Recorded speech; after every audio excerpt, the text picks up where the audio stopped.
A Story Told in a Church, Part B. Ah, heaven! How well I remember that Christmas Eve! How joyously it began! How gay we were! I know I can say for myself that never since have I laughed with such free-hearted joy as I did that night. There was little ceremony, no elaborate toilettes. We all knew each other, and the female element considerably preponderated. But the dancing was no less delightful, the smiles no less radiant, the enjoyment no less intense. In the early part of the evening, perhaps, there might have been a little jealousy regarding the attentions of Arthur Power, but he soon showed such evident preference for Irene Dupont that the rest retired from the contest. And who could wonder that she should be preferred? Simply dressed in white muslin, with a sash of scarlet silk round her waist, Irene seemed to float amongst us, like some goddess amongst her attendant nymphs. She never seemed to try to be dignified, and yet she always walked like a young queen, always stood amongst us with her tall graceful form, as superior to the rest of us as Diana amongst her nymphs. It was no use Millicent Power looking cold and haughty. Arthur cared not. He saw only those sweet dark eyes of her French cousin, heard only that rich merry laugh, cared only to wind his arm round that pliant waist. Even in the games which relieved the dance, Arthur contrived always to be near Irene, and though now and then he paid attention to his cousin Milly, even she saw that it was because he felt it a duty, rather than because he wished to do so. I thought I knew Millicent Power well. I thought I understood her reserved character, but that night she puzzled me. She was too ladylike to show temper, or even jealousy, at Arthur's sudden desertion. But now and then she glanced at that part of the room where he was with such wild, pained eyes, now passionately angry, now sorrowful, that even I wondered she could so betray herself to him. Still, she did not keep herself away from the rest. She joined in all the dances and games, and talked and laughed as excitedly as any of us, more so almost, and I recollect that it was Millicent's voice which was the first to accept the challenge that led to so much sorrow. Our party was too large to be accommodated, even at the large school table, all at the same time, so we younger ones had taken our supper first, and then returned to the dancing room, leaving Mrs. Morris to entertain the elders. And it so happened that we had no wise friend near to prevent the commencement of as foolish a freak as ever young wild creatures planned.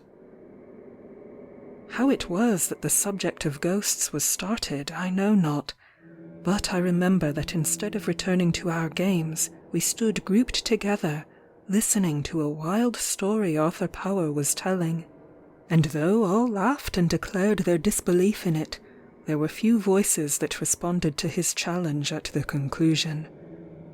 I would wager this, and he held up a small gold locket, that not one person here would venture now to cross the churchyard alone, enter the church, and pass through and bring me a piece of the cypress waving over the broken tomb on the other side. What, make the tour of the churchyard in this cold? No, thank you, said one sensibly. Oh, you may put on galoshes and a warm cloak. Besides, it's a splendid night. The snow is hard as iron. Ha, ha! I see, ladies and gentlemen, it is the white feather, not the cold. I should not be afraid, exclaimed Millicent. As you say, it is a splendid night. I will go.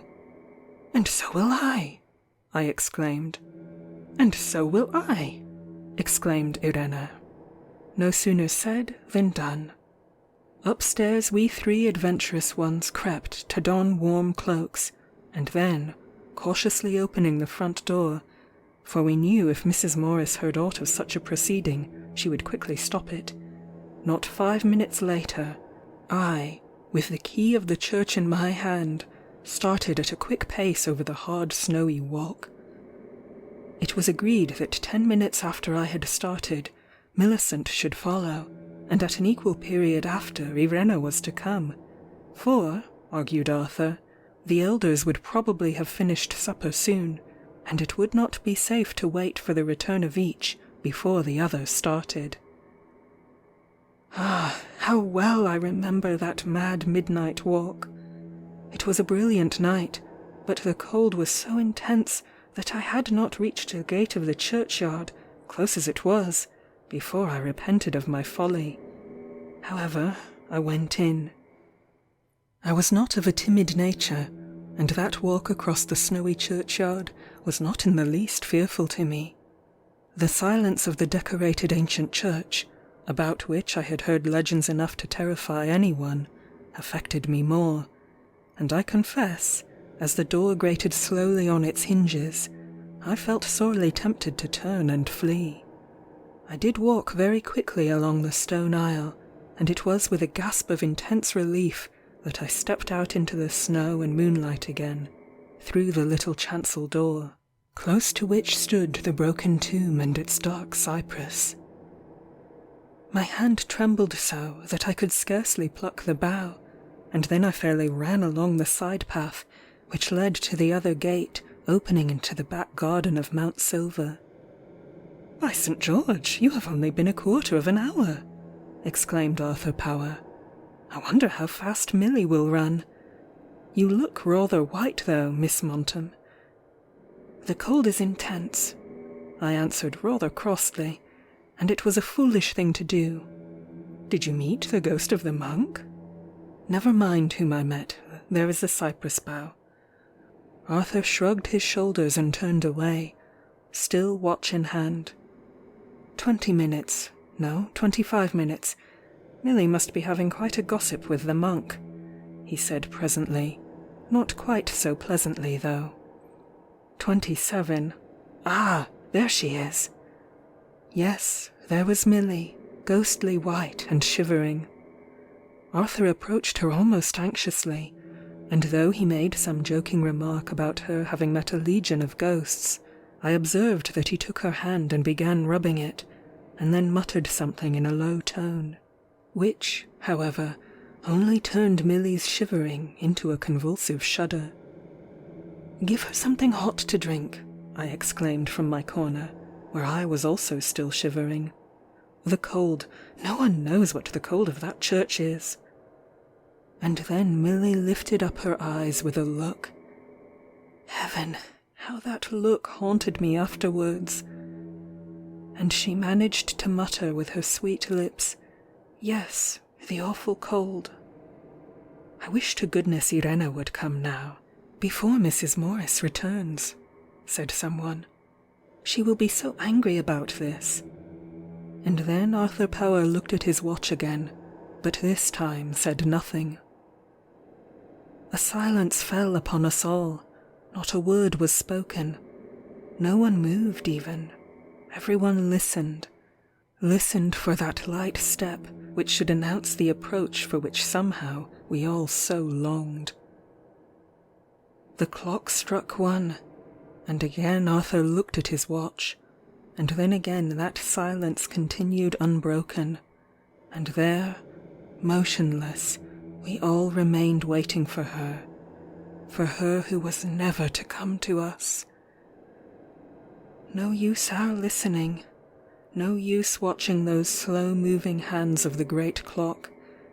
Never, never more were we to hear the fall of those quick light feet. Time might come and time might go, but Irena Dupont would not return with it. Oh, that miserable night! How the memory of it has haunted me! Those sad, horror-stricken faces, which not 2 hours ago had been so happy, the frightened whispering, the coming to and fro of anxious searchers, waving their lurid torchlight over the snow, the sobs, the tears, the wild hopes, and at length the blank despair. How I remember it all, as some dreadful confusion, which, strive as I would, I could not comprehend.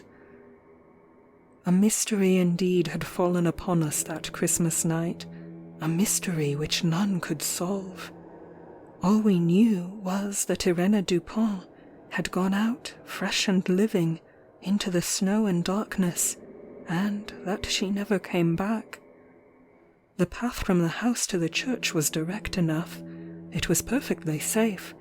There were no bad characters about. So far as our human ken could reach it, all of us could declare to its perfect safety, and evidence of any struggle or accident there was none. Search was not spared, and for weeks every means of discovering what had become of the lost girl was freely tried. But that solemn Christmas night refused to give up its secret, and the mystery of the beautiful French girl's fate remained still darkly hidden. But, in spite of those great sorrows which come to disturb the current of life, commonplace daily realities must be thought of and faced. I had learnt that lesson in the year of hard struggling I went through on quitting Mrs. Morris's pleasant roof to take the place of junior teacher in a German school. And yet I confess I felt almost horrified at the contents of a letter I received one June morning from my old friend Millicent Power. She was going to be married to Arthur, she wrote, and she hoped I would come and act as bridesmaid. What? Had she forgotten so soon that horrible Christmas story? I thought. With her usual forethought, she had enclosed a banknote for my travelling expenses, and she made her request in terms which a lonely orphan like myself was not likely to resist. Lady Jane was dead, leaving Millicent sole heiress to her property, but Milly told me she could not endure the solitude of Power Place, and still lived with Mrs. Morris, from whose house she was to be married. I was to go to her there, and I should find more than one familiar face to welcome me. It is only those who are homeless who can sympathize with me in the intense affection I bore to that dear old house and all its occupants, and the eagerness with which, in spite of my weariness, I leaned forward in the coach to catch the first glimpse of the tall, ivy-covered chimneys. I knew the horn announcing the entrance of the coach into the village would be heard at Mount Silver, and I quite expected to see Milly's fair face at the garden gate waiting for me. There was one figure standing there between the rose bushes, but it was Mrs. Morris's, not Millicent's. "No, my dear, I would not allow Milly out so late, though the evening is mild," she answered, after the first embraces were over. "Her health is very delicate, and I sent her to bed." Although Mrs. Morris spoke dryly and almost indifferently, I could detect anxiety in her eyes, and I knew that before long I should hear something of the reason, for I was a favourite of hers, and she had always treated me as a friend rather than a pupil. I found that I was to sup in private with my former instructress, and I was scarcely surprised when, as soon as the first hospitable cares were over, she began abruptly. "Do you know, Dora, I am very uneasy about Milly. I am not at all sure that this marriage ought to take place." I started. "I mean, of course, on account of her health. Ever since that night when... you remember... Milly has been altering in a manner that perhaps others may not observe, but which I have. There is a family malady hereditary to the Powers, you probably know. Consumption. Ah, I have heard that. I wish it were only that," sternly replied Mrs. Morris, as if forcing herself to utter the words. "It is something more awful. Insanity. Milly's nerves never seem to have recovered the shock of that dreadful night." I was literally too horrified to say a word, and I knew scarcely whether to be glad or not when Mrs. Morris suddenly rose and proposed going to Millicent. I was accustomed to her abrupt ways. Still, when she paused at Milly's door and said in a sharp whisper, "There is a week still to the wedding. We must both watch and do our duty, Dora," I shrank back in alarm. And though that first interview relieved my mind, I had not been 24 hours constantly in Milly's company before I saw that Mrs. Morris's observations were correct. Milly was altered. She would suddenly break off in the middle of a sentence, even about Arthur, and fall into a stony kind of quietude which was too strange to be the result of mere weakness. Sometimes, too, she was restless, and the anxiety for her wedding day to arrive was incomprehensible and almost painful. She could not endure solitude either, and if by any chance she awoke from one of her frequent dozings and found herself alone, she would ring her bell with a fury which more than once broke the wire. Still, she never permitted anyone to sleep in her room at night, and I was quite surprised when, the day before the wedding, she asked me if I would mind sleeping on the sofa at the foot of her bed. Ah, that Sunday night was to be another of those which terror scorched into my memory. It was an exceedingly hot night. The room was a large one, on the ground floor, and the open window looked into the garden.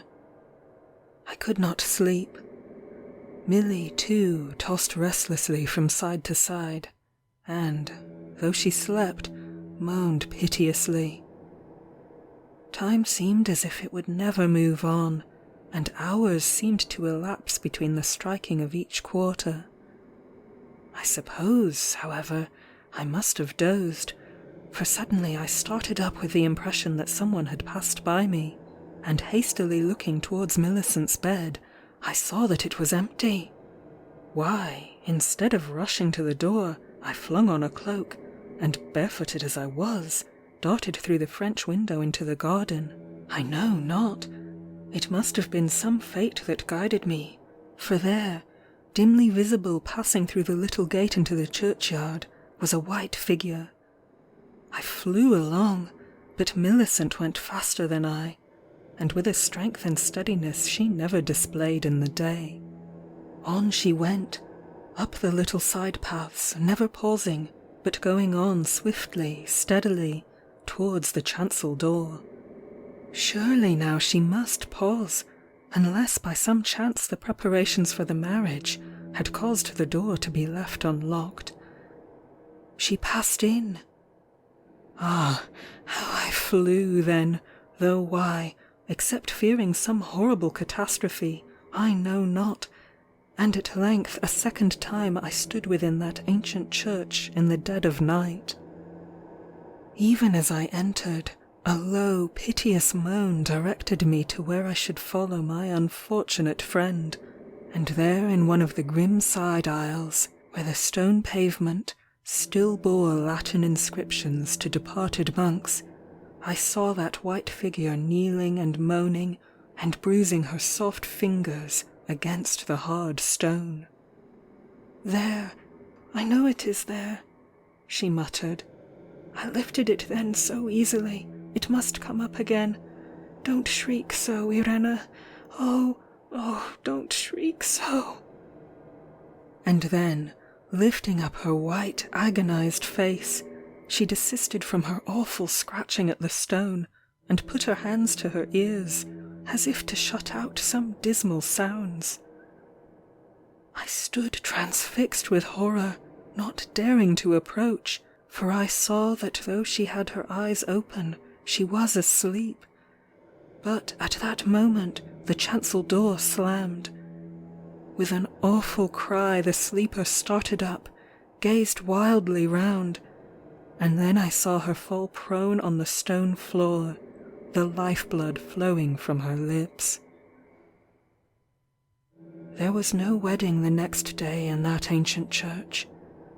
Millicent Power lay gasping away her life, and murmuring only 2 words, "God forgive, God forgive." But there was a horrified group standing round that stone, and watching for the return of the explorer of the unknown ancient vault which was found under that cracked pavement. There was no need to make much inquiry as to whose remains those were which then were brought to the light of day. The long dark hair, a small ring, told all that was necessary to be told. Irena Dupont was found again. But beyond those words which in her miserable sleep Millicent Power uttered, no light was shed on the mystery which enveloped her fate. I, who knew all that had passed, and had seen the wild agony of her face as she knelt and tore at the stones, felt that, unless insanity could be alleged in her excuse, Millicent Power's soul was loaded with an awful crime, and as I remembered how she had been walking in that aisle when she left me, and returned uttering that exclamation, which was never finished, I joined fervently in that dying prayer of hers, "God forgive." That stone was broken in such a way that a chance glance would more likely have noticed that it could be raised easily than one accustomed to pass it day by day. Probably she had raised it and discovered the vault, and leaving it open had forgotten it until that mad midnight visit. I had passed through the centre aisle, but Irena might easily have taken the side one, and— but enough of this. It is too dreadful, and— God forgive us all. We were all huddled together as Miss Montam's voice dropped, and if there was a word murmured before we were silenced by the sound of steps without, it was only an echo of the prayer with which Dora Montam closed her story. End of section 2.